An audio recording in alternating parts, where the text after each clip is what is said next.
मी स्वतः या मताचा पहिल्या दिवशीपासून आहे की कोल्हापूरची हद्दवाढ केलीच पाहिजे। त्याचं कारण आहे की कोल्हापूर शहर हे आता म्हणजे या स्वरूपामध्ये it has lived it's life, आता या स्वरूपात विकास होऊ शकत नाही। आपण देशातलं कुठलंही शहर बघा, त्या शहराचा विस्तार हद्दवाढीनेच झाला आहे। अनेक वेळा आपल्याला असं वाटतं की हद्दवाढ म्हणजे टॅक्सेस वाढतील, हद्दवाढ असं लोकांना वाटतं आणि राज्यकर्त्यांना असं वाटतं हद्दवाढ झाली की पुन्हा महानगरपालिकेवर कामाचं बर्डन।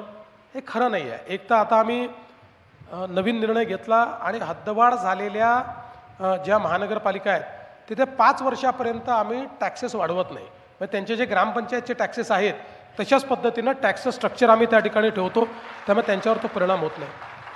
आणि महानगरपालिका ज्यावेळी अशा हद्दवाढीच्या भागामध्ये गुंतवणूक करतात त्यावेळी त्यांना त्यातनं परतावा देखील मिळतो, कारण तिथे जमिनीचे भाव वाढतात। महानगरपालिकेला नवीन कन्स्ट्रक्शन येतं, त्या नवीन कन्स्ट्रक्शनच्या मान्यतेकरता मोठ्या प्रमाणात निधी त्या ठिकाणून मिळतो आणि त्यातनं एक महानगरपालिकेची नवीन अर्थव्यवस्था तयार होते। शेवटी तुमच्या नेटमध्ये नवीन वेगवेगळ्या प्रकारचे त्या ठिकाणी इन्कम सोर्सेस येतात। मागच्या काळामध्ये मी मुख्यमंत्री असताना आम्ही एक प्रयत्न करून पाहिला होता, पण त्यावेळी कोल्हापूरचे अनेक मोठे मोठे नेते होते, त्यातले काही आज आदरणीय नेते आहेत पण ते अस्तित्वात आज नाही आहेत यात।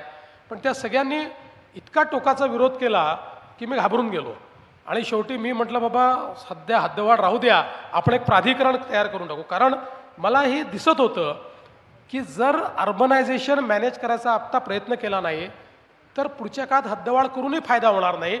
सगळं हॅपहझार्ड अतिशय वाईट अशा पद्धतीचं डेव्हलपमेंट झालेलं असेल आणि म्हणून त्यावेळी एक प्राधिकरण आपण तयार केलं। अर्थात प्राधिकरण हे त्याच्यावरचा उपाय नव्हता, हद्दवाढ हाच उपाय आहे। मला असं वाटतं की आता हळूहळू कोल्हापूरकर आणि कोल्हापूरचे नेते हे एकमताने हद्दवाढीकडे चालले आहेत।